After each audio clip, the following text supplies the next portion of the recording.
Hello, third grade mathematicians. Welcome to our lesson today on fractions on a number line. So how do we put fractions on a number line? We're going to go ahead in our notebook. So here was my notes that I took earlier on the names of the parts. And I'm going to go ahead and just go to the next fresh page so I have plenty of room. At the top, I'm going to label this fractions on a number line. Okay, fractions on a number line.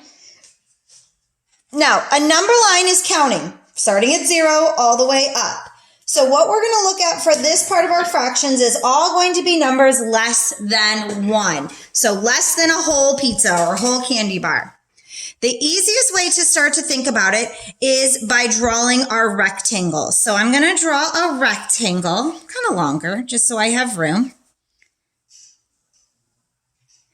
And I'm going to think about cutting this rectangle into fourths. So remember, fourths is 4 parts, and to get to fourths, we cut it in half first, and then cut each part in half again. And we're always going to cut our lines vertically because we want to be able to put them on the number line properly. So if I were counting, the unit fraction here would be 1/4 because each part is 1, and we would have 1/4, 2/4, 3/4, and 4/4. The same thing applies when we put it on a number line. So below my fraction bar here, I'm going to draw a number line. Where my fraction bar starts, I'm going to draw a line on my number line and label that as 0 because I do not have a candy bar if I'm starting here. At the other end, I'm going to put a line that says number 1 because over here would mean that I have a whole candy bar. Then I'm going to come in and wherever I split my rectangle into the parts, I'm going to draw those lines on my number line. So they match. Now if I look, I still have 4 parts. 1 part, 2 part, 3 parts, and 4 parts.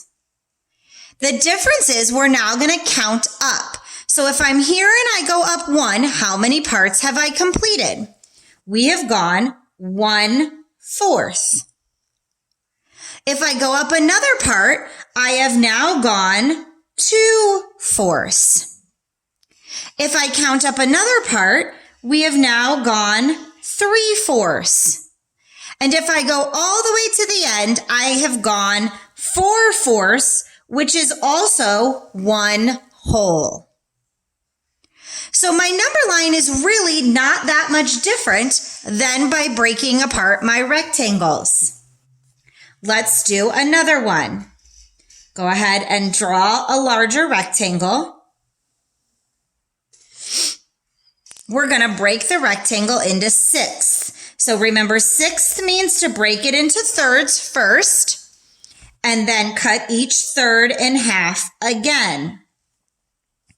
So below this, I'm going to draw a number line. We put an arrow on either end of our number line to show that the line continues in both directions. My starting point is 0. My ending point is 1 whole.